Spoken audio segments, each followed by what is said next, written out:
Phases of business cycle. हमने ये पढ़ा और समझा कि बिजनेस साइकिल में ब्रॉडली 4 फेजेस होते हैं: एक्सपेंशन, पीक, कॉन्ट्रैक्शन एंड ट्रॉ, है ना।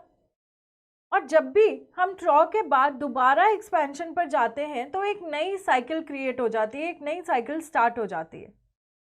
Now in the previous lecture जहाँ पर हमने year of great depression, housing bubble, IT bubble, even covid scenario, इन सारी चीज़ों को स्टडी किया था, उसमें भी हमने इन सारे फेजेस को ब्रीफली देखा था। Now let's look at these phases in detail. Let's see कि हर फेज में आउटपुट कैसे चेंज होती है, हर फेज में एम्प्लॉयमेंट कैसे चेंज होती है और क्यों चेंज होती है, is most important thing that we need to answer. लेकिन before that look at this diagram. अब ये जो डायग्राम है, this is nothing but graphical representation of 4 business cycle के phases. On x axis we have time and on y axis we have real GDP which is nothing but aggregate economic activity. अब जब आपने year of great depression का example भी देखा था, उसमें भी आपने देखा था कि जीडीपी किस तरीके से अलग अलग वेरिएबल्स के चेंज होने से, चाहे वो सेविंग ऑफ कंज्यूमर था, investment of supplier products, investment of producer था, इन सब के चेंज होने से कैसे अफेक्ट हो रही थी। तो GDP is nothing but your aggregate economic activity, ठीक है ना।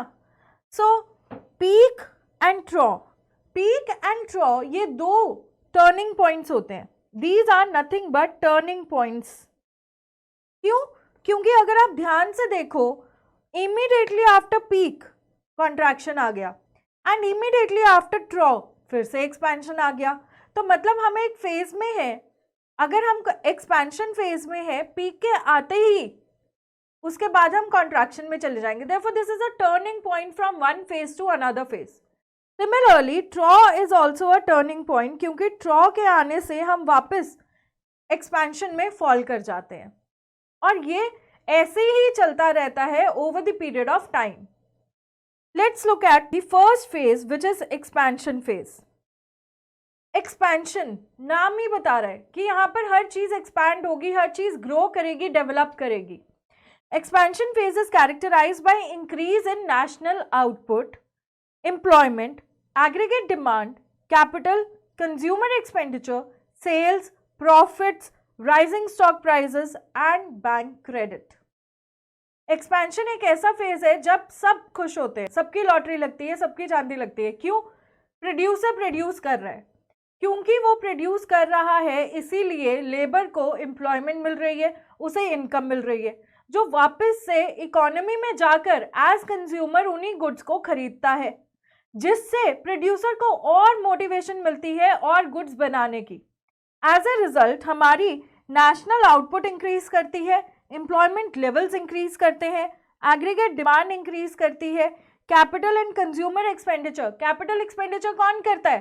कैपिटल एक्सपेंडिचर करता है मैन्युफैक्चरर और कंज्यूमर एक्सपेंडिचर करता है कंज्यूमर। तो दोनों एक्सपेंसेस बढ़ रहे हैं, sales are increasing, profits are increasing. Since my company is performing good, the industry is performing good, therefore the prices of stock, prices of shares are also rising.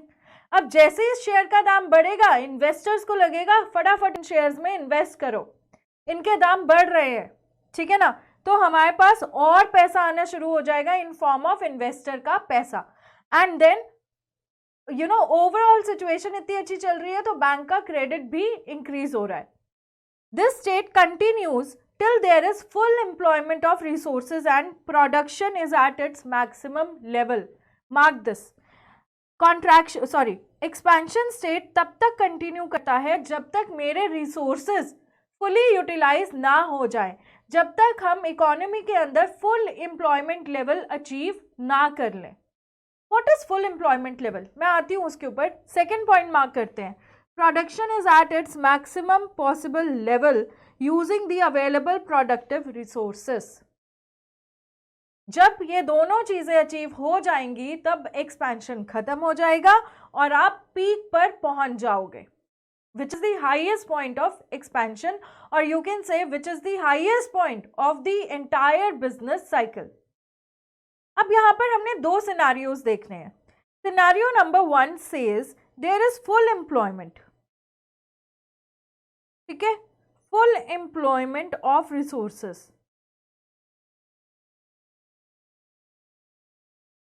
Now, over here we have a very interesting term which is employment. My question to you is, what is employment? आप कहोगे employment का मतलब काम मिलना, job मिलना, नौकरी होना, यही employment है? Okay. You will be surprised to know कि किसी भी चीज़ की employment 3 pillars पर बैंक करती है. एक, काम का होना, या कह लो काम की availability.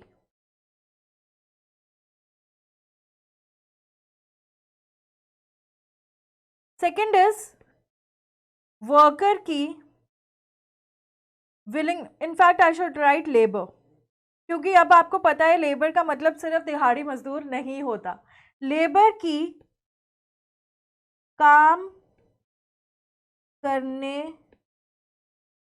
की एबिलिटी.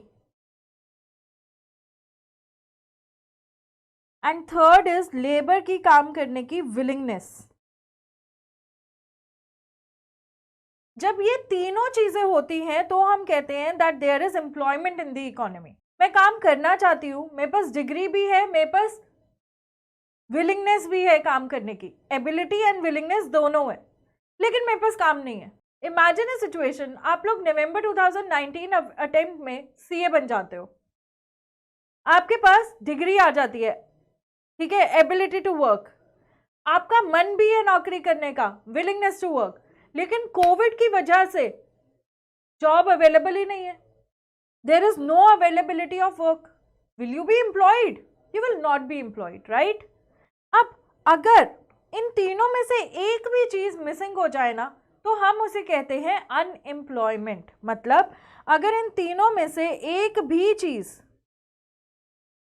1 of 3 अगर मिसिंग है, I must write any 1 of 3 अगर मिसिंग है, तो हम कहेंगे we are in unemployment situation. Fine. अब मेरे पास काम भी है, काम करने की एबिलिटी भी है, लेकिन मैं विलिंग नहीं हूं काम करने के, उसे बोलते हैं वॉलेंट्री अनएम्प्लॉयमेंट. मैं अपनी मर्जी से बेकार बैठा हूं घर पे, वॉलेंट्री अनएम्प्लॉयमेंट. जो सिचुएशन ऑफ फुल एम्प्लॉयमेंट होती है इस सिचुएशन में जीरो इनवॉलेंट्री अनएम्प्लॉयमेंट होती है. मतलब full employment of all resources means there is zero involuntary unemployment. मतलब काम है और आपके पास काम करने की एबिलिटी भी है, ठीक है ना?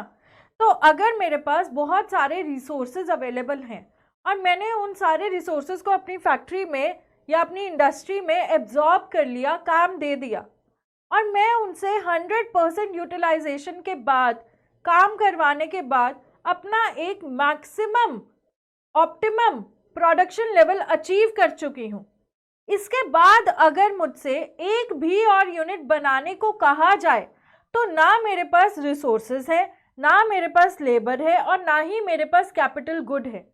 अगर ऐसी सिचुएशन होती है तो हम कहते हैं that this situation is known as full employment situation of the economy, wherein ज्यादा पैसा देकर भी मैं रिसोर्सेज हायर नहीं कर सकती, ज्यादा पैसा देकर भी मेरे पास रॉ मटेरियल नहीं आएगा, और मैं अपने कंज्यूमर्स की डिमांड को फुलफिल नहीं कर पाऊंगी. ठीक है? So let's read again. The state continues till there is full employment of resources and production is at its maximum possible level using the available productive resources. Involuntary unemployment is almost zero, and whatever unemployment is there, either it is frictional or structural. जैसे frictional unemployment कौन सी होती है? मैंने एक company से दूसरी company में switch करना है, ठीक है, मैं यहाँ इस्तीफा दे चुकी हूँ, लेकिन दूसरी कंपनी में नौकरी 15 दिन बाद शुरू होगी, तो ये 15 दिन जो है वो फ्रिक्शनल अनएम्प्लॉयमेंट है. स्ट्रक्चरल अनएम्प्लॉयमेंट का मतलब क्या होगा? Due to structural changes in the economy. जैसे कोविड के टाइम पर गवर्नमेंट की नोटिफिकेशन थी कि भैया अपनी फैक्ट्री बंद करो, there is curfew, that is a structural change. Due to that मेरी जो फैक्ट्री है वो 1 महीना, 2 महीना, सवा महीना बंद रही, structural unemployment. Okay, there can be frictional unemployment, there can be structural unemployment, but there will not be involuntary unemployment in the case of full employment. ठीक है? Now, prices and cost usually tend to rise. Good amounts of net investment occur and demand for all types of goods and services rises. सिर्फ durable, सिर्फ non durable, सिर्फ capital good नहीं, बल्कि सारी तरह के जितने भी तरीके के गुड्स एंड सर्विसेज अवेलेबल है मार्केट में, उन सब की डिमांड इंक्रीज होती है. क्यों? क्योंकि अब कंज्यूमर के पास पैसा है, कंज्यूमर के पास परचेजिंग पावर है, कंज्यूमर के पास good amount of money supply है जो वो अलग अलग कमोडिटीज के अंदर खर्चा कर सकता है. प्लस उसके पास नौकरी भी है, तो उसे ये डर नहीं है कि अगर मेरी नौकरी चली जाए या अगर मेरे खर्चे बढ़ जाएं तो मैं उन्हें मीट कैसे करूंगा. Everyone is prospering, everyone is growing in this phase of business cycle. There is altogether increasing prosperity and people enjoy high standard of living due to higher levels of consumer spending, business confidence, production, factor income, profits and investment. The growth rate eventually slows down and reaches its peak. मैंने आपसे कहा था कि expansion का highest point या expansion का last point होता है पीक स्टेज.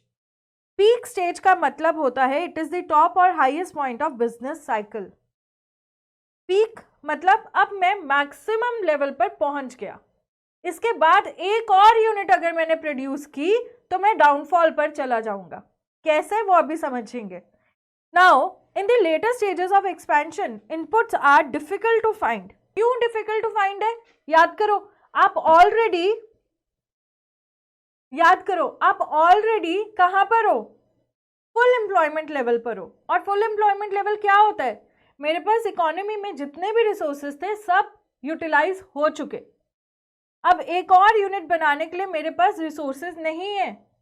जो रिसोर्सेज है वो इतना ज़्यादा दाम मांग रहे हैं ओवर टाइम काम करने का या एक्स्ट्रा काम करने का कि मेरा कॉस्ट ऑफ प्रोडक्शन बहुत हाई हो रहा है. तो अब हम क्या करेंगे? हम अपनी प्रोडक्शन पर ब्रेक लगाएंगे और जितना सामान बना हुआ है उसे ही बेचने की कोशिश करेंगे. ठीक है ना? So in the later stages of expansion inputs are difficult to find as they are short in their demand and therefore input prices increases.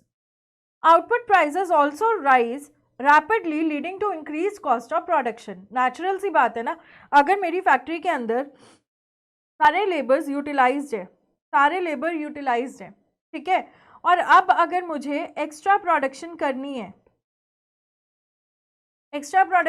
है तो मुझे और लेबर चाहिए. मतलब there is increase in demand for labour, but there is no additional supply of labour. Since there is no additional supply of labor, tell me, demand ज़्यादा है, supply कम है, क्या होगा? Yes, prices will rise, inflation होगी. जैसे ही labour का cost बढ़ेगा, जैसे ही लेबर का कॉस्ट मेरे लिए बढ़ेगा, मेरे प्रोडक्ट का या तो MRP बढ़ेगा, और अगर मैं प्राइस मेकर नहीं हूँ इकोनॉमी में, प्राइस टेकर हूँ, तो मेरा प्रॉफिट मार्जिन कम हो जाएगा. दोनों सिचुएशंस में it is not good for me. Profit margin कम हो रहा है, मैं कम कमाऊंगी, मार्केट प्राइस ज्यादा हो जाएगा, कंज्यूमर्स प्रोडक्ट खरीदना बंद कर देंगे, है ना? चलो, सो लेट्स सी क्या होगा. Now output prices rises rapidly leading to increase cost of living and greater strain on fixed income earners. Consumers begin to revive their consumption expenditure on housing. क्यों? सोचो अब 1 मिनट के लिए. Full employment है, जितना काम कर सकते थे कर लिया, और काम नहीं है तो धीरे धीरे मालिक क्या करेगा? नौकरी से बाहर निकालना शुरू करेगा, और हम अपनी फिक्स्ड इनकम की बजाय अपने सेविंग्स के ऊपर सर्वाइव करना शुरू कर देंगे. जब हम अपनी सेविंग्स पर सर्वाइव करना शुरू करते हैं ना, तो हम सबसे पहले लग्जूरियस गुड्स, उसके बाद ड्यूरेबल गुड्स, इनकी कंजम्पशन रोक देते हैं और सिर्फ उन गुड्स को कंज्यूम करते हैं जो हमारे जीने के लिए ज़रूरी है, जो हमारी efficiency for life and efficiency for work के लिए ज़रूरी होते हैं. तो क्या होगा अब जस्ट इमेजिन दिस सर्कल. अब आपके कंजम्पशन को रिस्ट्रिक्ट करने से ड्यूरेबल गुड्स बनाने वाले लोगों की आउटपुट बिकनी बंद हो जाएगी, और जैसे ही उनकी आउटपुट बिकनी बंद हुई, बैक एंड पे वो प्रोडक्शन बंद कर देंगे, और जैसे ही वो प्रोडक्शन बंद करेंगे अनएम्प्लॉयमेंट बढ़नी शुरू हो जाएगी, right? So what is happening? Consumers begin to review their consumption expenditure on housing, durable goods etcetera. Actual demand stagnate हो जाती है ड्यूरेबल गुड्स की। This is the end of expansion, and it occurs when economic growth has reached its point where it will stabilize for a short time. Short time के लिए वो stable रहेगी, short time के लिए वो peak पर रहेगी, लेकिन उसके immediately बाद it will start moving in the reverse direction, which means there will be the onset of contraction in the economy. ठीक है? तभी आप अगर डायग्राम में भी देखो, एक्सपेंशन थोड़े लंबे टाइम के लिए है, पीक छोटे टाइम पीरियड के लिए, शॉर्ट टाइम के लिए, और फिर वापस से कॉन्ट्रैक्शन आता है और ड्रॉ भी छोटे टाइम के लिए रहता है। चलो लेट्स रीड कॉन्ट्रैक्शन में क्या हुआ। अब देखो अभी तक हम कहाँ पहुंचे हैं? अभी तक हम यहाँ पहुंचे हैं कि कंज्यूमर्स ने ड्यूरेबल गुड्स की कंजम्पशन कम कर दी है और फैक्ट्री वालों ने अपना प्रोडक्शन इंक्रीज करने के बजाय हॉल्ट पर डाल दिया। Now the economy can not continue to grow endlessly. Once peak is reached, increase in demand is halted and starts decreasing in certain sections. Market, certain sector में सबसे पहले कॉन्ट्रैक्शन आया, और जब आप कॉन्ट्रैक्शन का एंड देखोगे ना, तब भी आपको पता चलेगा कि धीरे धीरे सर्टन सेक्टर्स में ही पहले बूम आता है और फिर उनसे रिलेटेड एंसिलियरी इंडस्ट्रीज के अंदर वो फेज फैलना शुरू होता है। ऐसा कभी भी नहीं होता कि पूरी इंडस्ट्री या पूरी इकोनॉमी एक साथ रिसेशन में चली गई, नहीं।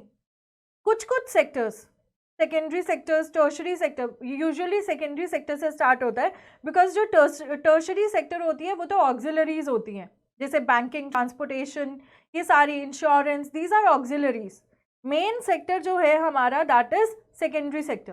फैक्ट्रीज के अंदर अगर आउटपुट कम होंगी तो ऑक्सिलरी सर्विसेज प्रोवाइड करने वाली इंडस्ट्रीज का भी काम रुक जाएगा, ठीक है। During contraction there is fall in level of investment and employment. Why? हमें पता है, लोगों ने अब प्रोडक्ट डिमांड करने बंद कर दिए। प्रोड्यूसर्स डू नॉट इंस्टेंटेनियसली, ये मेरे लिए टंग ट्विस्टर है वर्ड, मतलब बहुत इंस्टेंट रेट पर रिकॉग्नाइज नहीं कर पाते पल्स ऑफ द इकोनॉमी, जिसके चलते वो बहुत डिले कर देते हैं अपने एक्सपेंसेस, अपने स्केल ऑफ प्रोडक्शन को रीविजिट करने में, ठीक है। The consequences, mismatch between demand and supply.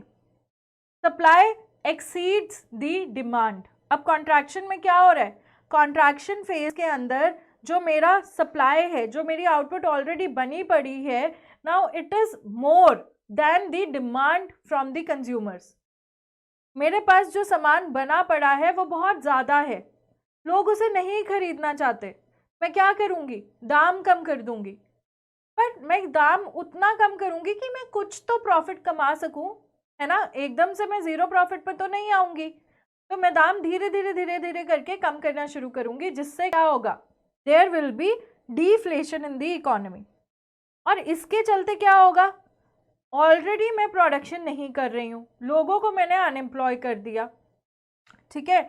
अब मैंने दाम भी कम कर दिया अपने प्रोडक्ट का, तो मुझे कम प्रॉफिट्स होंगे, विच मीन्स अब मैं अपने फिक्स्ड रिसोर्सेज के अंदर से भी पैसा एक्सट्रैक्ट करना शुरू करूँगी। There will be selling off those assets which are not being used, because now I need funds as a businessman. Creditors को पैसा देना है, बैंक को पैसा देना है, they will not wait for my business to revive. So what is happening?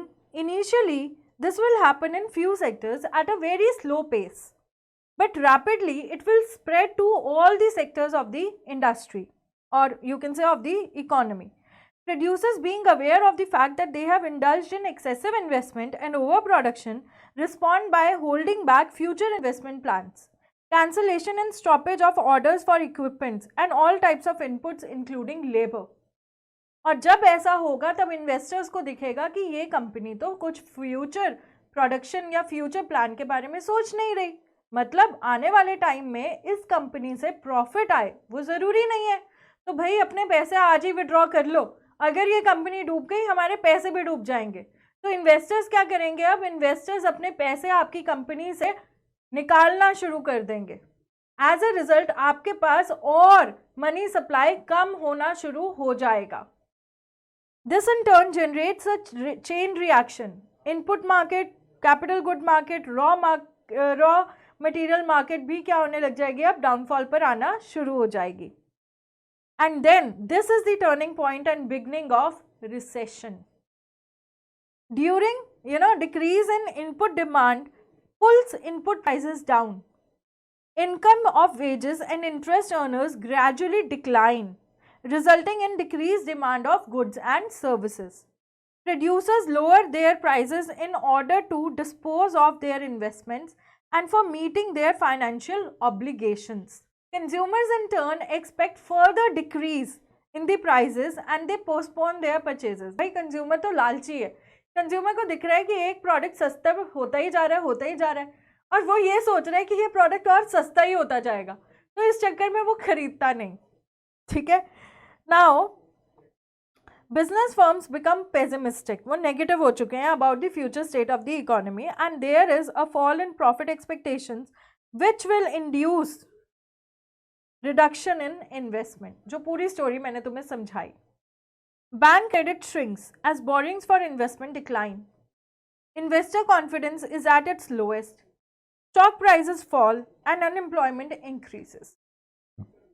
The process of recession is complete and severe contraction in the economic activities pushes the economy to the stage of depression. Contraction से शुरू हुए recession में आए, recession से depression में आ गए। Depression वो state होता है जहां पर अब आपकी economy बिल्कुल stagnant हो चुकी है। ठीक है, कोई भी एक्टिविटी नहीं हो रही है, ना इंफ्रास्ट्रक्चरल, ना कमर्शियल, ना ही कैपिटल गुड्स बन रहे हैं, ना, everything has come to the halt. और इसे कहते हैं depression. Depression is the severe form of recession and is characterised by extremely sluggish economic activities. During this phase the business cycle growth rate becomes negative and level of national income and expenditure declines rapidly. Demand for products and services decreases, prices are at their lowest and decline rapidly, forcing firms to shut down several production facilities. Since companies are unable to sustain their workforce, there is mounting unemployment in the economy. और unemployment अगर बढ़ेगी तो चोरी चकारी, social injustice create होगा, unrest create होगा society के अंदर. A typical feature of depression is the fall in interest rate. With lower rate of interest, people's demand for holding liquid money increases. मतलब डिप्रेशन क्यों होता है? डिप्रेशन इसलिए होता है क्योंकि बैंक का क्रेडिट रेट अब फ्रीज होना शुरू हो गया। तो उससे क्या हो रहा है, अब लोगों को लग रहा है यार बैंक में पैसा जमा कराने से कम पैसा मिल रहा है, इससे अच्छा अपने पास ही रखते हैं, वेट करते हैं कि इकोनॉमी रिवाइव करेगी तो हम इन्वेस्टमेंट करेंगे। Despite lower interest rate, demand for credit declines because investors confidence has fallen. अब लोग बैंक से पैसा नहीं ले रहे हैं, क्यों नहीं ले रहे हैं? क्योंकि देखो दो चीजें हो रही है ना, बैंक का इंटरेस्ट रेट कम हो गया। कम होने का मतलब ये हुआ कि जो सेविंग्स है जिन लोगों के पास, वो अब पैसा सेव नहीं कर रहे बैंक में क्योंकि उन्हें लग रहा है कम इंटरेस्ट रेट मिलेगा। इंटरेस्ट रेट बोरिंग पे कम होने से अभी भी बोरिंग्स बढ़ नहीं रही। क्यों? क्योंकि सप्लायर को लग रहा है कि मैं बोरो करके पैसा करूंगा क्या, जो ऑलरेडी सामान बना पड़ा है जब वही नहीं बिक रहा तो और पैसा उठाने की क्या जरूरत है।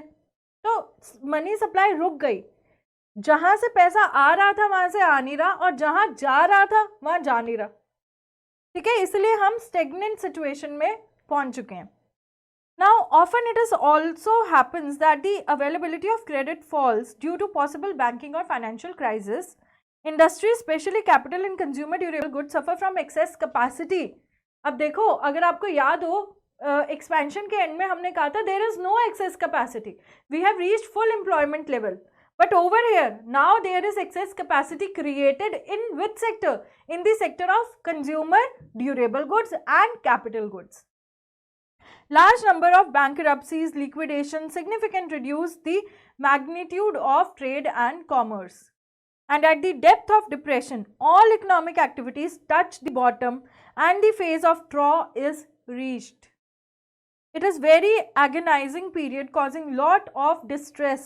जैसे 1932, 1933 में हुआ था, हम ट्रॉ वाली सिचुएशन में पहुंचे हुए थे, सब कुछ स्टॉप हो चुका था, राइट? लेकिन रिकवरी हुई और ऐसा होता भी है. अगर हम हमेशा एक्सपेंशन में नहीं रह सकते तो हम हमेशा ट्रॉ में भी नहीं रह सकते. इकोनॉमी रिवाइव करती है. कैसे करती है? इकोनॉमी रिवाइव सबसे पहले करती है लेबर सेक्टर से. लेबर अब अपनी अकड़ छोड़ता है. लेबर कहता है कि यार ठीक है, एक टाइम था जब हमारी बहुत ज़्यादा डिमांड थी, अब डिमांड नहीं है, तो सस्ते दामों पर भी लेबर काम करना शुरू करता है. और जब लेबर सस्ते दामों पर काम करना शुरू करता है तो जो सप्लायर है उस सप्लायर का कॉस्ट ऑफ प्रोडक्शन कम हो जाता है. कॉस्ट ऑफ प्रोडक्शन कम होने से वो कम प्रॉफिट पर, कम रेट पर प्रोडक्ट बेचने के लिए तैयार हो जाता है. ठीक है. और जब सेम प्रोडक्ट मार्केट के अंदर सस्ते दाम पर बिकना शुरू होता है तो कंज्यूमर्स को भी थोड़ा हौसला मिलता है. और वो क्योंकि कंज्यूमर तो वेट कर रहे थे ना कि कम दाम और कम हो, तो कंज्यूमर्स अब क्या करेंगे, धीरे धीरे अपना कंजम्पशन इम्प्रूव करना शुरू करेंगे और फिर से हम धीरे धीरे रिकवरी स्टेज से निकलकर एक्सपेंशन पर चले जाएंगे. So let's read it. The economy cannot continue to contract endlessly. It reaches the lowest level of economic activity through thaw and then starts recovering. Thaw generally lasts for some time and marks the end of pessimism and begins the era of optimism. This is the reverse process, reverse of contraction. The process of reversal is initially felt in the labor market. सबसे पहले labour market में labour जो है वो सस्ते दामों पर, lower than prevailing rates पर काम एक्सेप्ट करना शुरू करती है. The producers anticipate lower cost and better business environment. और प्रोड्यूसर को लगता है कि अच्छा, अगर लेबर सस्ती पड़ रही है तो मेरा कॉस्ट ऑफ प्रोडक्शन भी क्या हो जाएगा, कम हो जाएगा, और उसे लगता है कि हाँ, मेरा बिजनेस अब रिवाइव कर सकता है. A time comes when business confidence takes off and gets better. Consequently they start to invest again and build their stocks. जैसे हमने हाउसिंग सेक्टर में या आईटी बबल में देखा था. आईटी बबल को तो चलो फिर भी हमने रिसेशन तक ही देखा था, but year of great depression को हमने पूरा डिटेल में स्टडी किया था, राइट? वहाँ पर भी यही हुआ था. बैंकिंग सिस्टम एक्सपैंड करता है, क्रेडिट टेक्नोलॉजिकल एडवांसमेंट्स आती हैं, एग्रीगेट डिमांड पिकअप करती है और ग्रेजुअली हम कहाँ पहुँच जाते हैं, एक्सपेंशन पर. The spurring of investment causes recovery of the economy. This acts as a turning point from depression to expansion. As investment rises, production increases, employment increases और आपका income भी increase करता है. Increased spending causes increased aggregate demand in order to fulfill the demand of more goods and services. Employment of labor increases, unemployment falls and expansion takes place. ठीक है? So this was all about your 4 phases of business cycle. Economists use changes in variety of activities to measure these business cycles, जिन्हें हम indicator के नाम से भी जानते हैं. और इन इंडिकेटर्स को हमने चैप्टर नंबर 4 में भी समझा था. इन इंडिकेटर्स को अब हम डिटेल में इस चैप्टर में भी देखेंगे. We will look at case by case कि कैसे कौन सा इंडिकेटर लीडिंग रहा, कौन सा लैगिंग रहा और कौन सा coincidental. But what we need to remember, एक इंडिकेटर एक टाइम पर अलग अलग इंडस्ट्रीज के लिए अलग अलग कैरेक्टरिस्टिक होल्ड कर सकता है. लीडिंग इंडिकेटर हो सकता है कि अनएम्प्लॉयमेंट एक सेगमेंट के अंदर लीडिंग है तो दूसरे में लैगिंग भी हो.